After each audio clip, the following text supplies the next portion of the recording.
Bienvenidos a Por Tu Salud, el programa de la ESI Hospital La Merced y la Secretaría de Salud y Bienestar Social.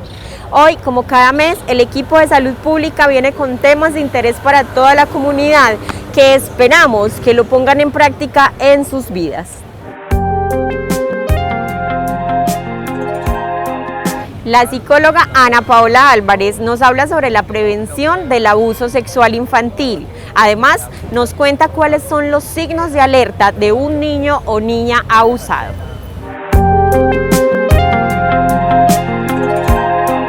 Primero hay que tener en cuenta que el abuso sexual infantil implica transgredir ese espacio personal de ese niño o de esa niña. ¿Cómo? A través de la fuerza, del uso de la fuerza, de la manipulación, de la mentira o del engaño. También hay que tener en cuenta que ese abuso sexual se puede dar sin necesidad de contacto sexual. ¿Cómo? A través del exhibicionismo, de la pornografía o del ciberacoso. Aquí hago un paréntesis para explicar que ese ciberacoso se da a través de todas estas plataformas digitales con las que contamos en este momento. Entonces yo como madre o como padre debo estar muy al pendiente de qué hace mi hijo en estas redes sociales y cuánto tiempo pasa allí. Los niños y niñas también tienen espacios en donde no pueden ser supervisados al 100% por sus padres o madres o cuidadores. ¿Cuáles son estos espacios? Algunos escenarios deportivos, las instituciones educativas o la casa de algún amigo. Sin embargo, también hay que tener en cuenta acá que la gran mayoría de abusos sexuales se dan en casa. Entonces también hay que prender alarmas del tiempo que pasa mi hijo con otras personas cercanas a estos espacios. Bueno, ¿cuáles son las señales que me puede dar a mí algún niño o alguna niña de que está siendo abusado o abusada? Primero, que haya algún brote, alguna irritación o algún enrojecimiento en sus partes íntimas o en sus genitales. Segundo, que haya ansiedad. Esa ansiedad se puede ver manifestada por alteraciones en el sueño, alteraciones en la alimentación o cambios constantes en el estado de ánimo. Tercero, que tenga un miedo a lugares o a personas que antes no tenía. Y cuarto, que yo vea que está guardando secretos o que tiene algún amigo íntimo y que está teniendo juegos de carácter sexual con esta persona. Y para terminar, ¿cuáles son algunas de las formas en las que yo puedo prevenir un abuso sexual? Primero, es muy importante enseñarles a identificar a los niños y a las niñas ese abuso. ¿Cómo puedo hacerlo? Enseñarles a identificar cuáles son las partes de su cuerpo y dónde pueden ser o no tocados por otras personas, enseñarles con nombres propios y no con nombres coloquiales que yo a veces me invento, porque eso puede incrementar la posibilidad de que sean abusados y de que yo no me dé cuenta. Segundo, ser muy cuidadoso y cuidadosa con quién estoy dejando a ese niño o a esa niña en casa o en otra parte, porque como lo decíamos ahorita, estos espacios de la familia o de la casa son espacios muy propensos que usan estos abusadores o estos victimarios para abusar de los niños y de las niñas, porque normalmente nosotros no esperamos que un familiar o que alguien cercano a nuestra casa o a nuestra familia haga este tipo de cosas. Y tercero, pero no menos importante, generar vínculos de confianza con ese niño o con esa niña. ¿Por qué? Porque a veces ellos están siendo abusados y abusadas y ni siquiera o no quieren contar porque los van a castigar, porque les van a pegar o porque no les van a creer. Entonces la invitación es que a nuestros hijos también nos vean como una figura de autoridad porque es importante, pero que también vean en nosotros un amigo o un confidente en quien puedan confiar este tipo de cosas cuando estén sucediendo y tengan la confianza suficiente para poder hacerlo. Muchas gracias.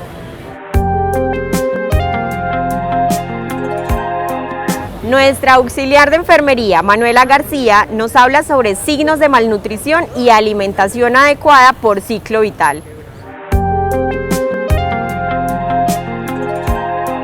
La nutrición por ciclo vital es la falta o exceso de desequilibrio de calcio, nutrientes y calorías que puede tener una persona al ingerir los alimentos.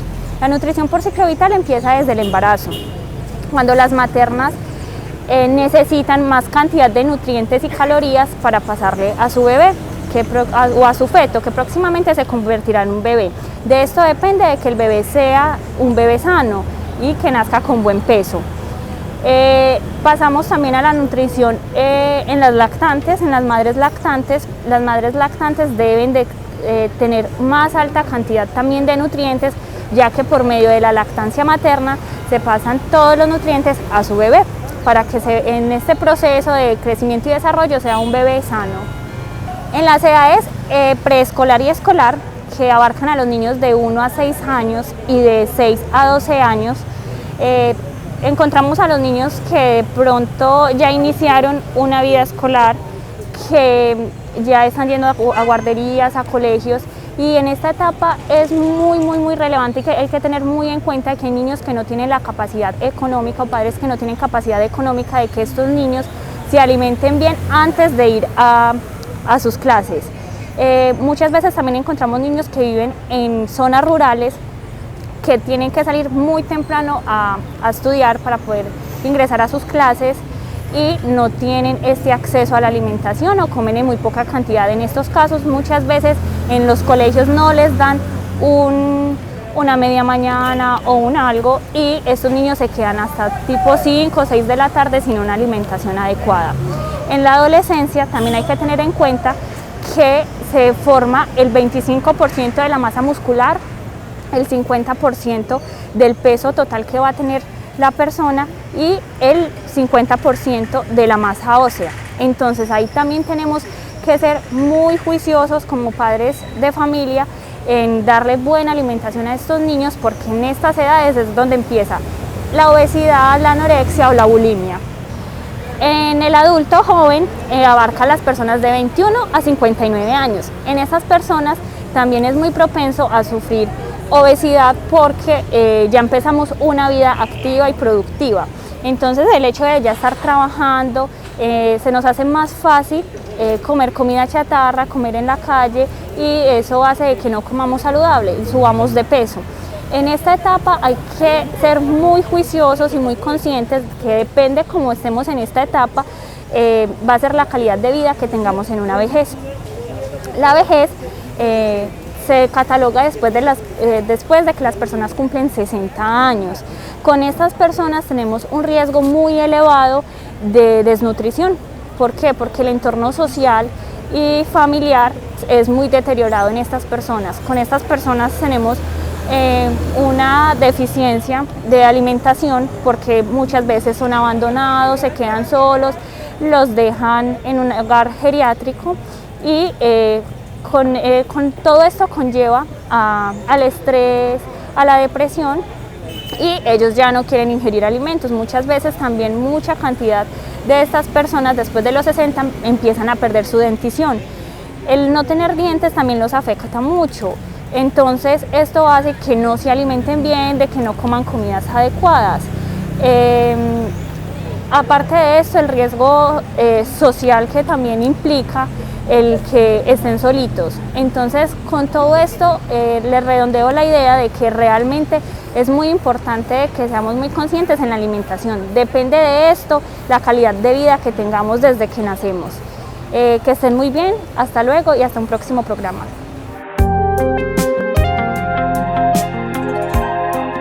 Para cuidar nuestra salud, Óscar Herrera nos habla sobre la vacunación y los beneficios de la misma.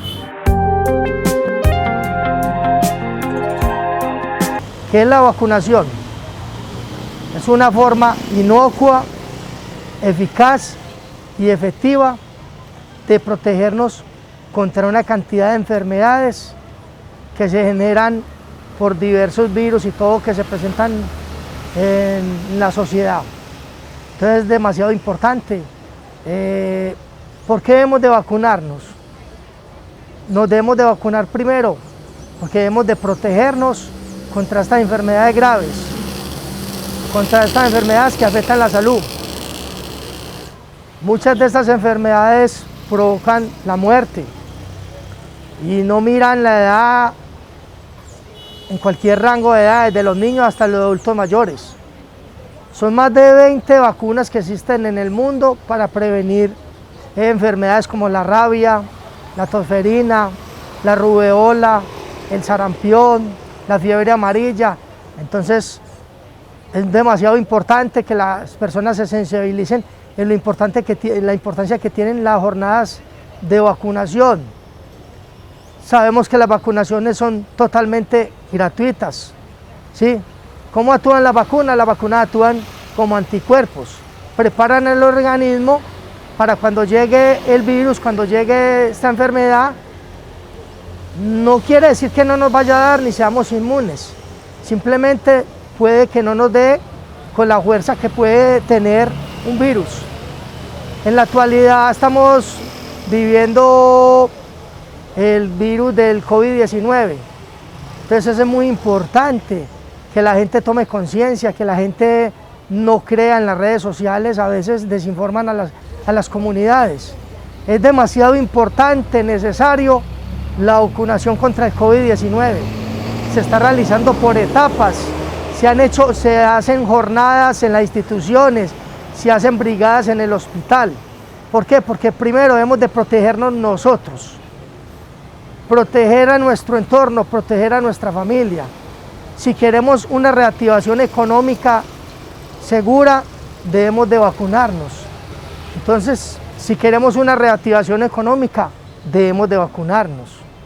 ¿Sí? Entonces es demasiado importante entender los beneficios que tiene la vacunación, no solamente ahora que vemos el COVID-19, sino cualquiera de las vacunas que se presentan para combatir muchas enfermedades. Entonces es demasiado importante. Primero, nos protegemos nosotros, protegemos a los demás. Las vacunas son seguras y eficaces. Eso es demasiado importante. Las vacunas se les hacen estudios y los científicos realmente cuando ya la vacuna sale, ya ha pasado por muchos filtros. Además de eso es demasiado importante conocer que es de forma gratuita. Entonces es muy importante aprovechar esta oportunidad. También estamos invitando a los niños menores de 10 años, nacidos el 1 de enero del 2010 al 31 de diciembre del 2019. Se está dando un refuerzo del sarampión y la rubeola. De 7 de la mañana a 3 de la tarde se agenda la cita en la ESI Hospital La Merced. ¿Esto debido a qué? A un brote de sarampión y rubeola en Santander. Entonces se les está aplicando a los niños menores de 10 años un refuerzo. Entonces invitamos a los padres de familia que aprovechemos esta oportunidad. Recuerde que la vacuna es lo único que nos puede proteger un poco, nos puede crear anticuerpos en el organismo para que estas enfermedades que son tantas nos puedan proteger. Hacemos una invitación a la comunidad de Ciudad Bolívar para que aprovechemos las jornadas de vacunación, para que busquemos la forma de vincularnos participando activamente, vacunándonos no solamente contra el COVID-19, sino contra alguna de las vacunas, con el esquema de vacunación que se tiene, y las personas pueden aprovechar de forma gratuita y ver lo importante que tiene. Es demasiado importante contarle a la comunidad. A veces somos insensibles, pero cuando nos toca un familiar, cuando nos toca un amigo, nos damos cuenta que lo importante que tiene la vacunación, y sabemos que las vacunas son eficientes, eficaces y nos van a combatir, lo más importante, nos van a combatir muchas enfermedades graves que nos pueden causar estos virus que circulan hace años, porque realmente el virus queda y sigue circulando. Entonces la invitación es a que aprovechemos la jornada, la importancia que tiene la jornada de vacunación para nuestra salud.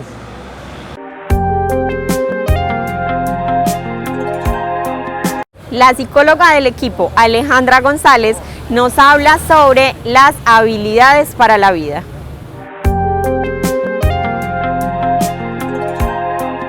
Ustedes comúnmente han escuchado que este tema se repite y se repite y se repite en los diferentes talleres que se realizan desde el equipo.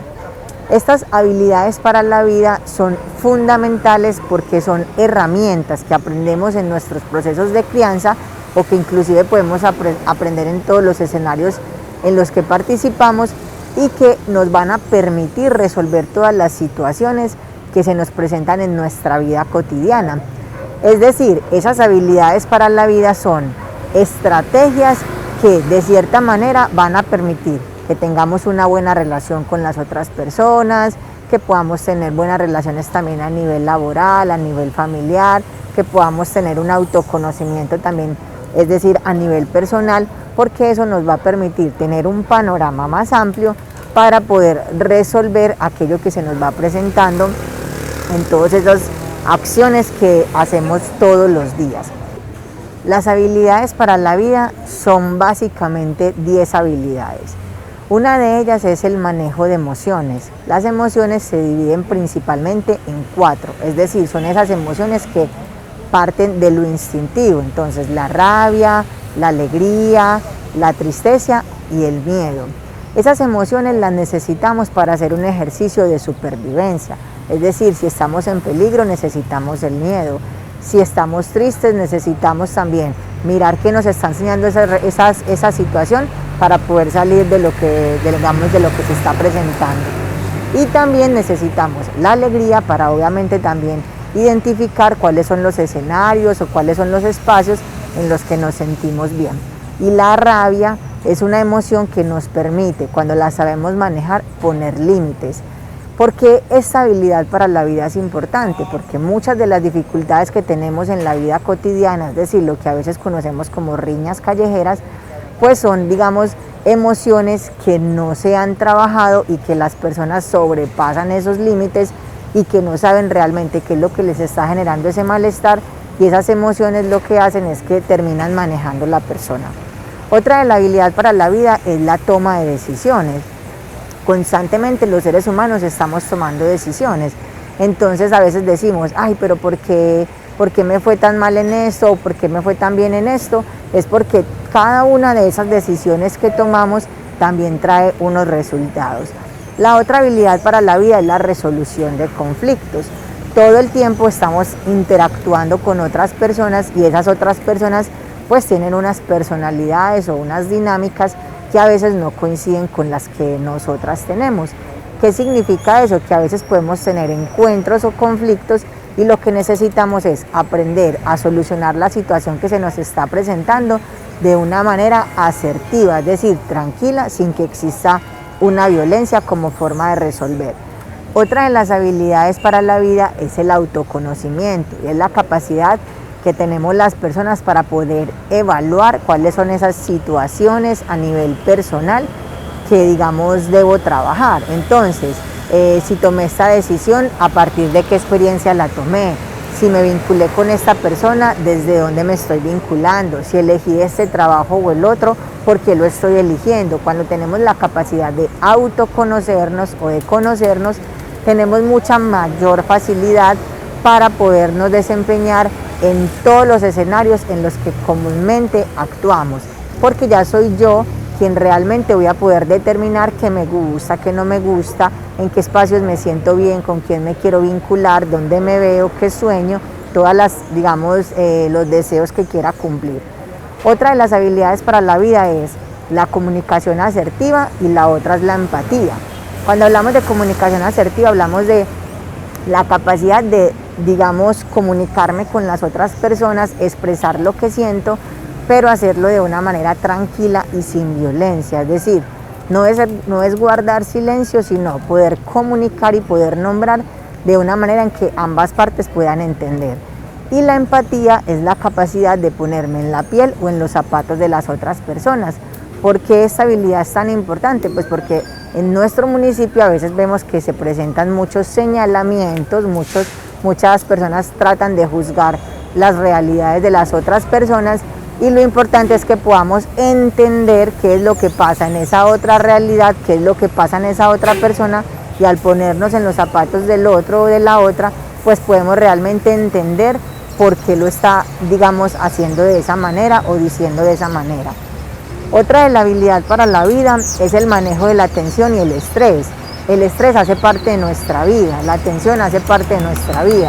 Es decir, que constantemente vamos a tener situaciones que nos van a generar malestar y que debemos aprender a vivir con esas situaciones que a veces de pronto no nos gustan tanto. Ahí es donde entran las otras habilidades para la vida, para tratar de resolver esa situación de estrés que se me está presentando y que ese estrés no se me convierta en un asunto problemático que termine afectando mi salud física, mental y social. Entonces, en ese orden de ideas, esas otras habilidades pues van a ser la base para que yo pueda resolver todas las situaciones que se me presentan a nivel laboral, a nivel familiar y a nivel personal. En ese orden de ideas, todas estas habilidades es importante que las podamos digamos, vincular a nuestras familias, en nuestros hogares, en nuestras prácticas de crianza, porque a veces con los niños y niñas ellos presentan algunas dificultades y los papás o las mamás o quienes cuidan lo que primero implementan es el juguete o la pela, y en este caso pues lo importante es que les enseñemos a resolver sus emociones, en que les enseñemos a vincularse con otras personas, porque si nosotras y nosotros tenemos habilidades para poder desempeñarnos de manera, digamos, óptima en nuestra vida cotidiana, pues esos niños y niñas también van a ver que somos referentes para poder solucionar y para poder tener un mejor desempeño en todo el tejido social.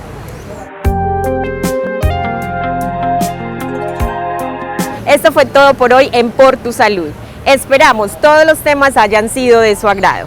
Desde el equipo de Salud Pública les mandamos un cordial saludo y los esperamos el próximo mes en una nueva emisión.